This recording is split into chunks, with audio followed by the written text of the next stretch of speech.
Xbox One X is the ultimate video game console.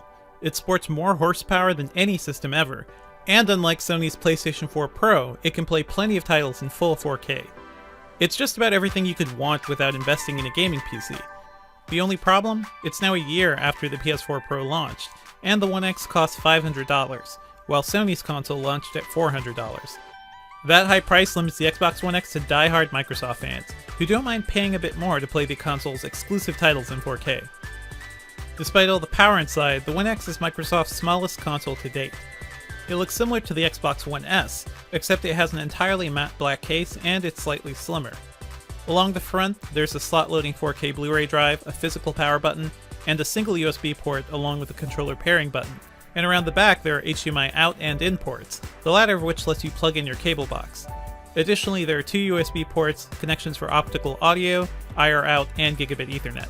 If you still got a Kinect kicking around, you'll need to use a USB adapter to plug it in.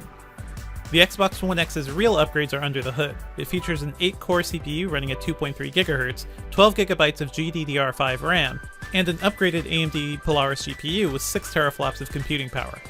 The PS4 Pro only has 8GB of RAM and it tops out at 4.2 teraflops. Microsoft's console is clearly faster. That additional horsepower means the Xbox One X can run more games in full, native 4K than the PS4 Pro. You won't find any major differences between the One X and the last Xbox at first, aside from a more dramatic startup sequence. Navigating around the Xbox interface is fast and zippy, but mostly that's due to Microsoft's recent OS upgrade. If you're upgrading from an older Xbox One, you can use the backup tool to transfer your games and settings to an external hard drive.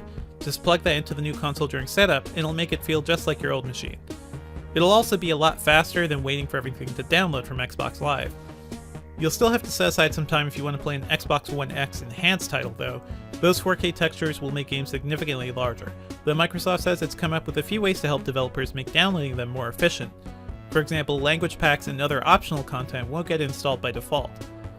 We only had a few enhanced titles to test out during our review: Gears of War 4, Killer Instinct, and Super Lucky's Tale. They each took advantage of the console in different ways. Gears of War 4 runs natively in 4K at 30 frames per second, with Dolby Atmos and HDR support. It looked great, especially with HDR, which highlighted bright elements like lightning strikes, but I noticed the frame rate dip occasionally. You can also play the game in performance mode, which bumps the frame rate up to 60 FPS and uses higher quality graphical effects, while rendering it lower in 1080p. Personally, I preferred this mode since it makes the game much smoother, as if you're playing it on a high-end gaming PC and not a console. Killer Instinct and Super Lucky's Tale, meanwhile, ran in 4K at 60 FPS. They both looked and played better than their standard versions, though I was surprised they didn't take advantage of HDR. Microsoft says over 130 Xbox One X enhanced titles are in the works. That includes already released games like Forza Motorsport 7 and Assassin's Creed Origins, as well as upcoming titles like Call of Duty World War II.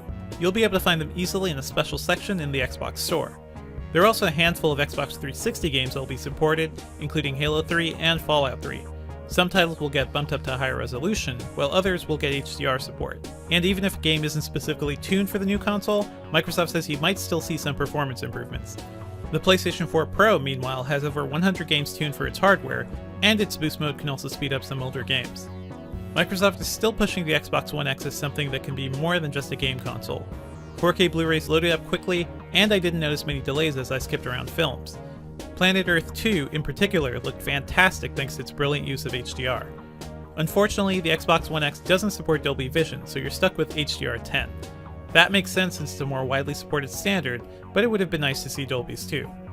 One thing you won't find in the new Xbox is VR support. Microsoft has mentioned before that the console will offer some sort of mixed reality, but it hasn't offered up any details yet. It's technically powerful enough to work with any of the Windows mixed reality headsets launching this fall on PCs. The biggest knock against the Xbox One X is its $500 price. The PS4 Pro launched at $400 last year, and there's a good chance we'll see plenty of deals around the holidays. If your friends are on Xbox Live or you're a devotee of Microsoft's first-party franchises, then the X makes more sense.